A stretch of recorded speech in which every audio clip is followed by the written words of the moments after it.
Assalamualaikum warahmatullahi wabarakatuh. Saya Tiasmina Diva Konita dengan NIM 25130400007 hari ini akan membahas tentang perkembangan fisik dan motorik anak sekolah dasar. Perkembangan anak adalah proses kompleks yang berlangsung secara bertahap, mencakup aspek kognitif, sosial, emosional, hingga fisik. Pada usia sekolah dasar, anak-anak mengalami pertumbuhan fisik dan motorik yang sangat pesat.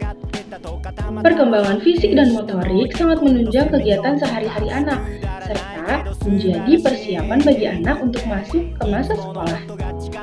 Tapi, apa sih sebenarnya perkembangan fisik dan motorik itu?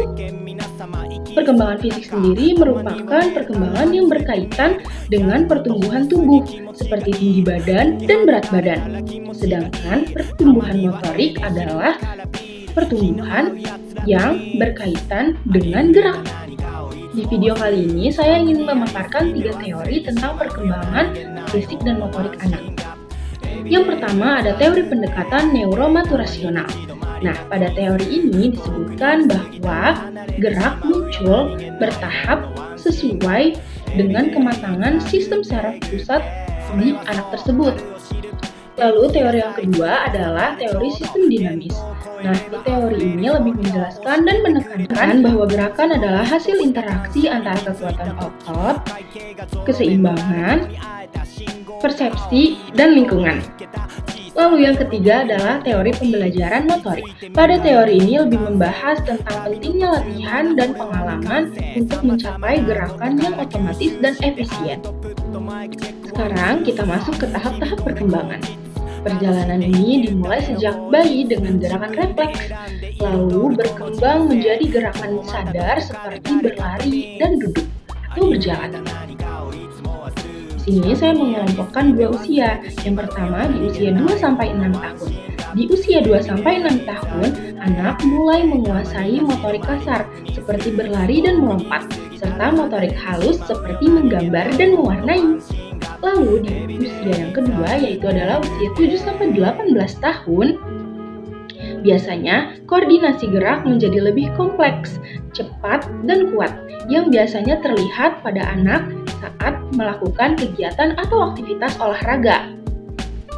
Kematangan gerak ini mencapai hingga di usia remaja, sampai nanti akan mulai menurun lagi ketika anak-anak sudah mulai memasuki usia lansia. Agar perkembangan fisik dan motorik anak ini bisa optimal, kita memerlukan strategi. Strategi yang dapat kita lakukan adalah dengan memberikan pembelajaran aktif dan scaffolding. Di era modern ini, kecerdasan buatan dapat membantu proses perkembangan fisik dan motorik anak. Pembelajaran yang efektif harus mengintegrasikan aktivitas fisik. Penelitian menunjukkan bahwa menggabungkan gerakan fisik dalam belajar dapat meningkatkan konsentrasi dan motivasi siswa untuk belajar dibandingkan dengan metode yang pasif. Anak dengan stimulasi gerak yang cukup cenderung memiliki perkembangan kognitif dan sosial yang lebih baik, karena aktivitas motorik merangsang fungsi otak anak. Sebagai kesimpulan, perkembangan fisik dan motorik anak merupakan fondasi bagi pembentukan karakter dan keberhasilan akademik. Dengan gizi yang cukup, lingkungan yang mendukung, dan stimulasi yang tepat, kita dapat membantu anak-anak tumbuh dengan secara optimal. Sekian pemaparan materi dari saya tentang perkembangan fisik dan motorik anak sekolah dasar. Mohon maaf apabila masih banyak kesalahan dalam berucap ataupun menyampaikan. Terima kasih. Wassalamualaikum warahmatullahi wabarakatuh.